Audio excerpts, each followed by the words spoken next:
Salut à tous, la team OL, Thomas M. Show pour OL Fan TV. Lendemain de victoire contre Amiens, 4e victoire cette saison contre Amiens. On s'était qualifié en Coupe de France contre eux 3 jours plus tôt. Et là on retournait en Picardie affronter Amiens dans un tout autre match, je l'ai dit, une toute autre configuration, celle du championnat. Amiens joue sa survie en Ligue 1, donc elle se devait, enfin en tout cas Christophe Pélissier, l'entraîneur de Amiens, se devait d'aligner son équipe type. Il l'a fait. Amiens a donné du fil à retordre à cette équipe de l'Olympique Lyonnais, qu'elle a décidé aussi d'aligner son 11 titulaire, le 4-2-3-1, classique depuis quelques matchs. On a rangé le 3-5-2 qui commençait un peu à endormir les joueurs, peut-être les motiver un peu moins, ou peut-être aussi un système rodé pour les adversaires. Donc on est repassé au 4-2-3-1 avec dans les cages Anthony Lopez, en défense centrale Denayer et Marcelo. Sur l'aile droite on avait Dubois, sur l'aile gauche on avait Ferland Mendy, au milieu de terrain double pivot composé de Aouar et Dombélé, et puis en meneur de jeu notre capitaine Bilon, Nabil Fekir, et puis sur l'aile gauche Depay, à droite Maxwell Cornet, et puis le buteur providentiel en ce moment, Moussa Dembélé en pointe. Écoutez, ça a été un match quand même compliqué pour les Lyonnais. On n'a pas vu un très grand match. On s'en est sorti avec un petit 0, 1-0 dans un match vraiment terne. On s'est vraiment pas éclaté. Mais l'essentiel, comme beaucoup disent, ce sont les 3 points. C'est ce qu'on était venu chercher. Alors on sait que aller à Amiens en Picardie, c'est pas forcément la Côte d'Azur, comme je le dis. On est quand même dans le nord de la France. Il y avait des conditions qui étaient pas terribles. On avait du froid, on avait de la pluie.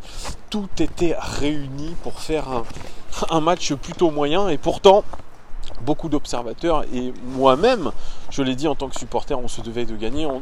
On se voyait peut-être même gagner plutôt largement, vu comme on les avait dominés en Coupe de France. Mais non, il fallait sortir un autre match, c'était une autre configuration.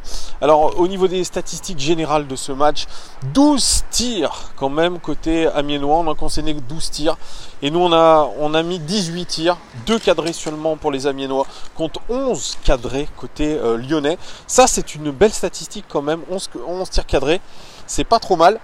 88 passes réussies dans le dernier tiers pour Amiens, et nous seulement cette fois-ci 154 passes réussies dans le dernier tiers, avec 70% de possession de balle en moyenne. C'est très peu. Enfin, c'est pas, on est habitué à beaucoup plus de passes réussies dans le dernier tiers. Au niveau des centres, 15 centres côté amiénois et 17 centres côté lyonnais. On a laissé passer beaucoup de centres. Ça aussi, c'est pas une très bonne statistique nous concernant. Et une autre mauvaise statistique, 49% de possession dans le camp adverse, alors qu'on est habitué à être un peu plus haut sur le terrain. Alors avec 70% de possession de balle, je trouve que pareil, c'est un peu moyen. Au niveau des passes réussies dans la surface de réparation, 7 passes réussies dans la surface de réparation sur 23 côté amiénois, c'est faible. Et nous, 15 passes réussies dans la surface sur 29, ce qui est plutôt pas mal. C'est la moitié de nos passes réussies dans la surface de réparation. Je pense que pareil, il va falloir un peu plus travailler ça, être beaucoup plus précis dans cette surface de réparation. Je pense qu'avec les joueurs qu'on a, c'est possible. Donc c'est un axe aussi d'amélioration. Et puis au niveau des expected goals, les buts qu'on aurait dû marquer, Amiens aurait dû marquer 0,69 buts, même pas un but. Ils n'en ont pas marqué, donc vous voyez, ils se sont pas créés de belles occasions. Et puis nous, on aurait dû marquer 1,20 buts. On en a marqué 1. Vous voyez, donc la qualité de nos occasions n'était pas au rendez-vous. On a tiré, on a cadré, mais on n'a pas eu une qualité d'occasion phénoménale. Ça le montre avec les expected goals. Vous voyez, un match terne quand même, ça s'est révélé dans les statistiques générales. Au niveau des statistiques individuelles, Anthony Lopez, il a encore fait un bon match. Il est intervenu quand il le fallait. Il s'est retrouvé à faire quelques parades quand même, sur des belles frappes amiénoises. Et puis, quand il a fallu aller au sol, il a été au sol très rapidement. Donc, il est sur sa lignée de très bonnes prestations pour Anthony Lopez. Vraiment, c'est un excellent gardien, c'est un excellent joueur. Ça, je ne le redirai jamais assez. Marcelo est titularisé. notre vice-capitaine brésilien, souvent décrié en ce moment. 62 passes réussies sur 73, c'est le record du match tout simplement, c'est pas mal. 4 interceptions et 8 dégagements, c'est le record du match aussi. Il a fait un match sérieux, Marcelo, et on l'a retrouvé dans un rôle qu'il affectionne, dégager les ballons de la tête, protéger notre surface de réparation, ça il sait faire. C'est vrai qu'il a une belle détente. Il lit quand même pas mal les ballons. Hein. Bon, il n'y avait pas non plus une super grosse opposition avec Amiens, mais il a fait le job. Lui qu'on avait un peu critiqué lors du match de Coupe de France, eh bien là il a fait un match sérieux, solide. Tout comme Jason Denayer. Jason Denayer, 5 dégagements pour lui. Jason Denayer, il n'a pas forcément des statistiques évidentes là sur ce match-là, mais moi je l'ai trouvé encore une fois très présent. Très concentré à la relance, très important dans le dispositif défensif lyonnais. On le sent qu'il est à l'aise dans ses baskets, on sent qu'il est en forme. Et puis j'ai bien aimé sa vivacité aussi, il est capable d'aller très vite avec le ballon. Donc très bon, et puis il faut noter, il a marqué son 2e but de la saison sur ce fantastique centre de Memphis Depay. J'aurai l'occasion d'en reparler, mais un très beau but de la tête. Vraiment, il sera important, je pense, sur la 2e partie de saison, Jason Denayer. Il a montré de très belles qualités. Vraiment, j'ai été très satisfait encore une fois de son match.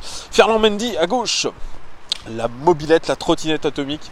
Non, ça c'était le surnom de Ludovic Gioli. Un match très sérieux aussi de la part de Ferland Mendy.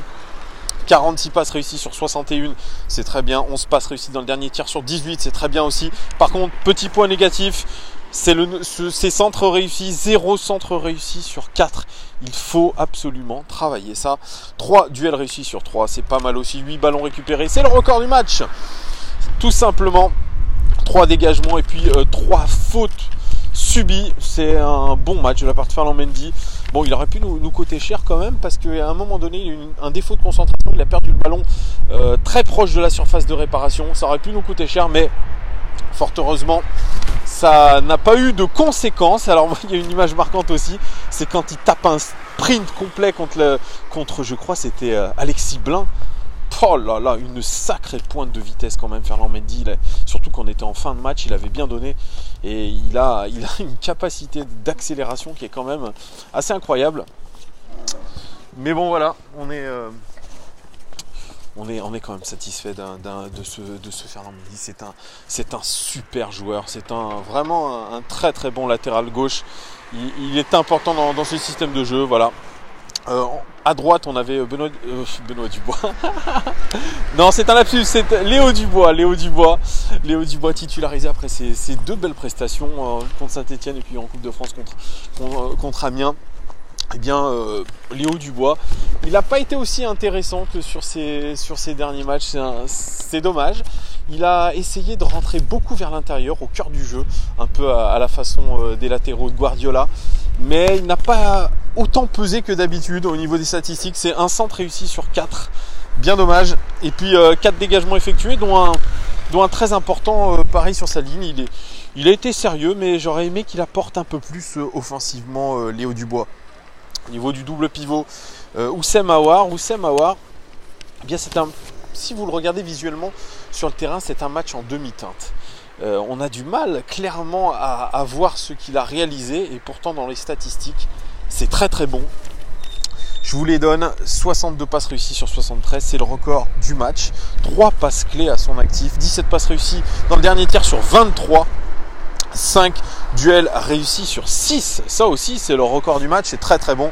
8 ballons récupérés, c'est le record du match, autant que notre ami Ferland Mendy.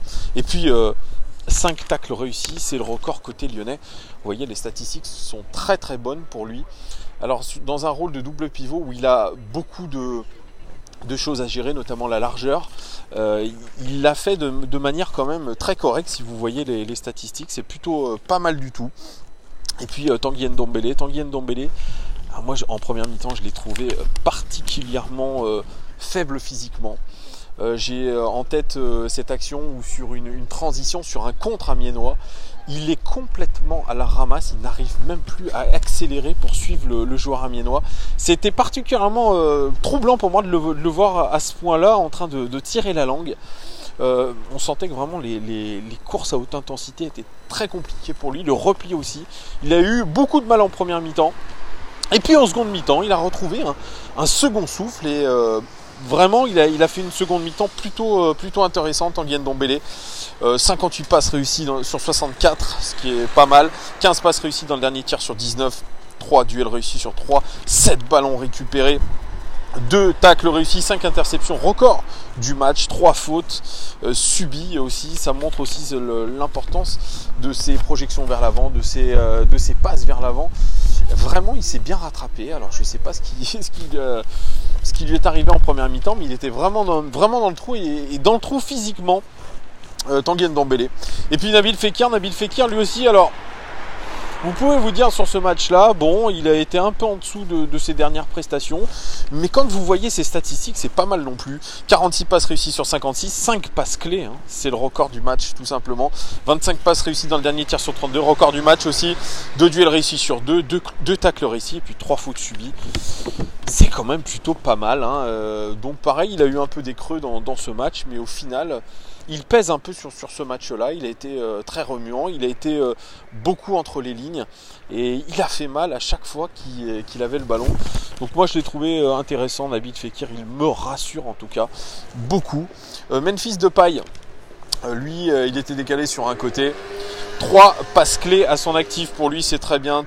17 passes réussies dans le dernier tir sur 21, c'est pas mal. Et puis 3 centres réussis sur 7, c'est le record du match. Et puis cette passe décisive.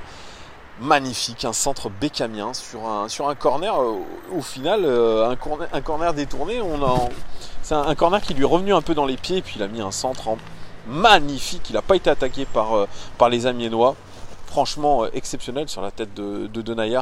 Ça c'était un vrai beau geste technique et ça montre aussi qu'il sait être décisif, il est régulier dans ce rôle de passeur. Alors on lui reproche beaucoup le fait qu'il n'ait pas marqué depuis un moment et qu'il ne pèse pas forcément dans le jeu. Bien moi je trouve au contraire qu'il a pesé dans le jeu lyonnais. Il a vraiment fait les choses d'une manière sérieuse et puis c'est un joueur vraiment sur qui on peut compter. Alors pour ceux qui disent que c'est qu'un joueur de stade, non, pour moi ce n'est pas qu'un joueur de stade, c'est un très très bon joueur de ballon. Il participe beaucoup au jeu de l'équipe et ses statistiques le prouvent. Donc vous voyez, Memphis Depay est indispensable et puis comme je le faisais remarquer, c'est un joueur qui est très très peu souvent blessé et ça fait la diff. Alors on peut dire qu'il a une vie décousue, qu'il a des travers, mais il est très très peu souvent blessé et ça pour un club c'est important d'avoir ça. Vraiment, j'espère que vous me voyez un peu parce que la nuit est en train de tomber, il n'y a pas beaucoup de luminosité donc je vais vite me dépêcher. Et puis on finit sur Maxwell Cornet qui a été particulièrement discret. Moi je trouve que aujourd'hui, il ne mérite pas ses titularisations. Il a été très peu efficace sur ses derniers matchs. Donc pour l'instant, si Bruno Genesio le titularise, c'est qu'il a pas mieux sous la main et que Bertrand Traoré n'apporte pas plus de garanties. Mais franchement, Maxwell Cornet, je l'ai trouvé très, très peu impliqué. Puis Moussa Dembélé, si vous regardez les expected goals, je sais qu'il y en a que ça saoule et que je parle d'expected goals, mais c'est celui qui s'est procuré les meilleures occasions sur 2 tirs. Moussa Dembélé, il a buté sur le gardien amiénois, mais ça, voilà, vous me revoyez là, c'est bon. Il a buté sur le gardien amiénois, mais très concrètement, il aurait dû marquer 0,46 buts.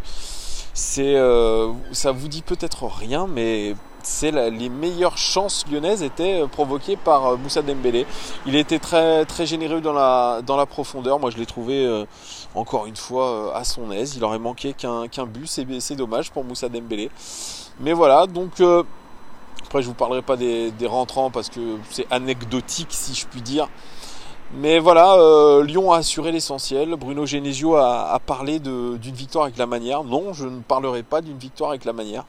C'est présomptueux de le dire parce que ça a été un match assez terne et on a vu encore les défauts lyonnais, des problèmes de transition offensive, défensive, trop d'écart entre les lignes, beaucoup d'espace entre les joueurs et puis de temps en temps des fautes de concentration et puis voilà. Il faut le dire, cette équipe amiénoise nous a un peu posé de soucis par rapport à son pressing. Ils auraient mérité un peu mieux parce qu'ils étaient engagés, ils ont mis de l'intensité. Donc voilà, nous on sort avec un troisième match, une troisième victoire. On espère surtout entamer une série après le match contre Saint-Étienne et celui-là en championnat. La prochaine rencontre c'est face au Paris Saint-Germain, c'est dimanche prochain. Et déjà, ça s'annonce comme un grand rendez-vous, mais on aura l'occasion d'en reparler les gars. Vous, dites-moi en commentaire qui vous avez apprécié dans ce match, qui vous a particulièrement déçu. Qu'est-ce que vous avez pensé tout simplement de ce match? Est-ce que vous êtes d'accord avec Bruno Genesio qui parle d'une victoire avec la manière, comme je l'ai dit? Voilà, je vous souhaite une très bonne soirée les gars. Je suis désolé, la luminosité est pas terrible. Et puis surtout le son, j'espère qu'il ne vous a pas dérangé. À très vite, ciao.